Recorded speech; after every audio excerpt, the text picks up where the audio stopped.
लीना पाटील नावाच्या गरुड झेप अकॅडमीमध्ये शिकणाऱ्या एका विद्यार्थिनीने 20 फेब्रुवारी रोजी आत्महत्या केली होती। त्या संदर्भात MIDC वाळूज पोलीस स्टेशनमध्ये गुन्हा दाखल आहे। त्या तक्रारीच्या अनुषंगाने आम्ही पोलीस स्टेशनचे PI आणि त्यांचे इन्व्हेस्टिगेटिंग ऑफिसर यांनी सर्वांनी तिथले जे रेकॉर्ड्स होते ते जप्त करण्यात आलेले आहे गरुड झेप अकॅडमीचे। आणि तिथे पाहणी केली असता रूममध्ये जे विद्यार्थी होते तर खूप जास्त संख्येने तिथे विद्यार्थी होते, खूप अस्वच्छता होती। लीना पाटील यांनी जिथे आत्महत्या केली होती त्या एका बाथरूममध्ये आत्महत्या केलेली होती, तिथल्या घटनास्थळाची सुद्धा पाहणी करण्यात आलेली आहे। बरं, काय आतमध्ये स्थिती होती, एकंदरीत किती विद्यार्थी होते, काय कशा पद्धतीने आणि किती फीस घेतली जात होती आणि काय काय त्रुटी आपल्या लक्षात आल्या तिथे? विद्यार्थ्यांशी चर्चा केली असता असं निदर्शनास आलं की साधारण 1,20,000 रुपये क्लासेसची फीस होती आणि दर महिन्याला सुद्धा त्यांच्याकडून पैसे जे होते फीस म्हणून घेतल्या जात होते।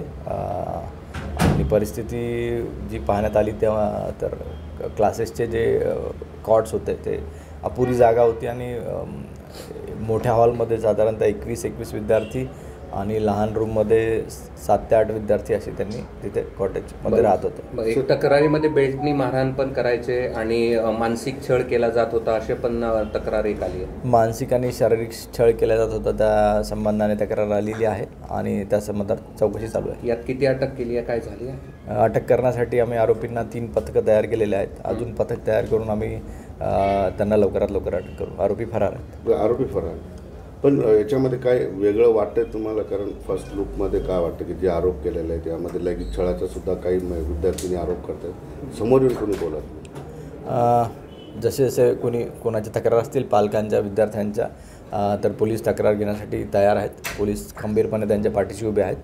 ज्यांना तक्रार करायची असेल ते निश्चितपणे आमच्याकडे येऊन तक्रार करू शकतात। सर्वांना जय भीम जय शिवराय। आपण बघतोय की काल छत्रपती संभाजीनगर येथील गरुड झेप अकॅडमी आहे, या अकॅडमीने शिक्षणाचा बाजार मांडलेला आहे आणि या बाजाराच्या नावाखाली एक लीना पाटील नावाची जी विद्यार्थिनी होती या विद्यार्थिनीचा बळी घेतलेला आहे। आज जरी पेपरला बातम्या आत्महत्येची येत आहे, पण सतत होणारं टॉर्चर यामुळे त्या मुलीने आत्महत्या केलेली आहे।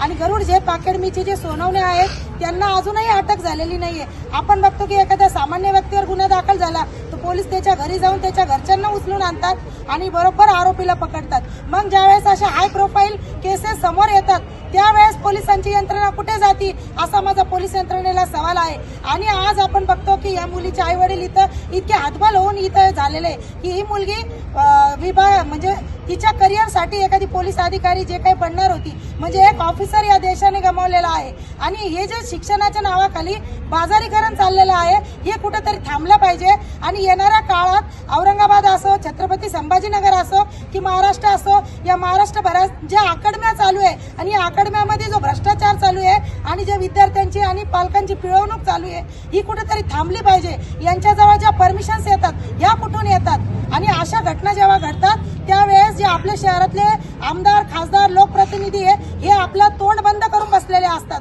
तर यांनाही आपण धारेवर धरलं पाहिजे आणि प्रश्न विचारला पाहिजे की अशा किती कुटुंबांचे अजून तुम्ही बळी घेणार आहोत। जर आज संध्याकाळपर्यंत सोनवणेला अटक झाली नाही तर गरुड झेप अकॅडमीचे सगळ्या ज्या शाखा आहेत त्याला आम्ही स्वतः रस्त्यावर उतरून बंद करू। आणि या मुलीसाठी आज दामिनी महिला संघर्ष समितीची संस्थापक अध्यक्ष मी प्राध्यापक जयश्री शिर्के तुम्हाला सगळ्यांना असं आवाहन करते की या माता भगिनीला जर न्याय नाही मिळाला तर उद्या आम्ही रस्त्यावर उतरून शहरातील सर्व पक्ष आणि संघटना मोठ्या प्रमाणात रस्त्यावर उतरून संविधानिक मार्गाने आंदोलन करू आणि या मुलीला आणि या पालकांना न्याय मिळालाच पाहिजे। आज संध्याकाळपर्यंत जर सोनवणेला अटक झाली नाही तर उद्या CP ऑफिस समोर आम्ही ठिय्या आंदोलन करू।